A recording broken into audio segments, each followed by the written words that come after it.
Halo teman-teman, sekarang saya sudah berada di industri ikan pindang Astara yang berada di Kecamatan Brondong. Karena kebetulan pemiliknya sedang ada urusan di rumah, jadi saya mewawancarai salah satu karyawan terlamanya, yaitu Bapak Andre. Pak Andre ini adalah salah satu karyawan yang sudah bekerja dari awal industri ikan pindang Astara ini berdiri, yaitu sudah berlangsung hingga 15 tahun sampai sekarang. Menurut Pak Andre, industri ikan pindang Astara ini berdiri di latar belakangi karena tempat pemukiman warga ini yang dekat dengan laut, sehingga kebanyakan warga mendirikan usaha perikanan atau bahkan bekerja di sektor perikanan. Menurut ujar Pak Andre, industri ikan pindang Astara ini bekerja sama dengan pengepul ikan di Juwana Jompong dan dengan pihak pasar ikan yang berada di Surabaya dan Malang. Jadi pemilik industri ikan pindang Astara ini membeli ikan layang mentah yang masih segar di tempat pengepul ikan. Setelah itu diproses menjadi matang dengan berbagai langkah sehingga namanya menjadi ikan pindang. Setelah itu proses pemasarannya dilakukan dengan mengirim ikan yang sudah diproduksi tersebut di pasar ikan Surabaya dan Malang. Harga ikan pindang per kuintal itu kurang lebih 5 juta sampai dengan 7 juta ke atas tergantung kualitas ikannya. Berbeda dengan gaji pendapatan karyawan tidak berpengaruh dengan peningkatan harga ikan maupun penurunan harga ikan. Karena gaji karyawan per kuintal ikan mendapat 150 bagi karyawan laki-laki dan 50 bagi karyawan perempuan. Dengan jumlah karyawan laki-laki yaitu 7 dan karyawan perempuan yaitu 13 orang. Berikut ini tata cara pemroduksian ikan pindang Astara. Pertama-tama ikan ditata di dalam besek, lalu diikat menggunakan tali rafia dan kemudian dimasak di tempat pemindangannya. Dan ikan pindang siap untuk dipasarkan. Social mapping adalah struktur pemetaan yang digunakan untuk menjelaskan di mana lokasi tempat pabrik industri ikan pindang Astara itu berada.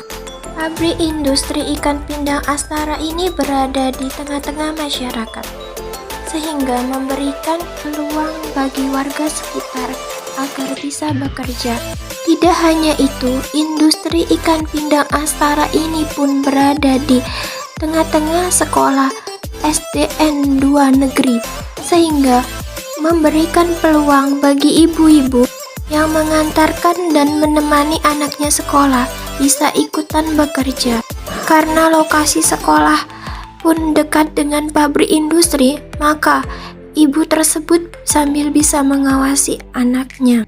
Tidak hanya itu, pabrik industri Astara ini pun berada di tengah-tengah masjid, sehingga bagi pekerja tetap bisa menjalankan ibadah wajib di masjid. Dan industri ikan pindang Astara ini juga dekat dengan klinik Muhammadiyah, sehingga bagi pekerja yang sakit bisa berobat ke klinik Muhammadiyah tersebut. Tentu pabrik industri Astara ini menguntungkan bagi warga sekitar maupun bagi lingkungan. Selanjutnya adalah diagram Venn.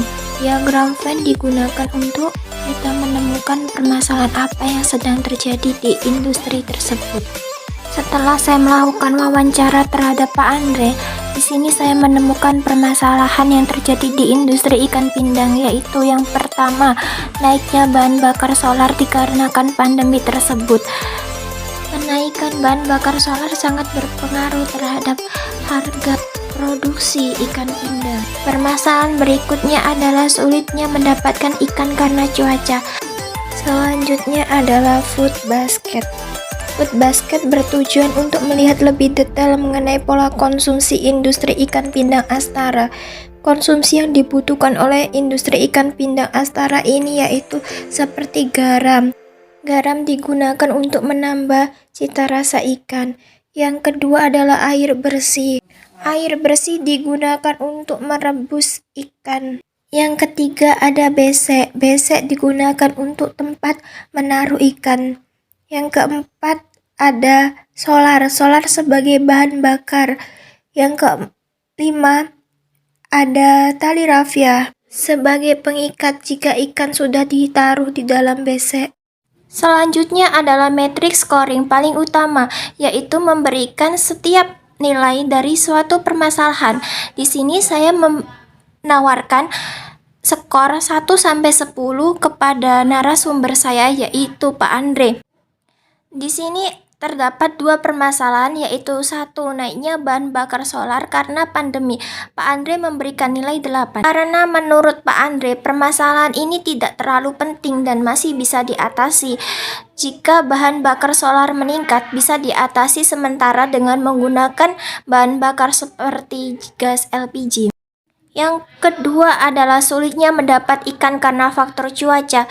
Jika pada bulan Januari hingga Maret biasanya terjadi musim cuaca barat, sehingga banyak nelayan yang tidak berani mencari ikan di laut dan menyebabkan terbatasnya ikan, dan harga ikan pun akan melonjak.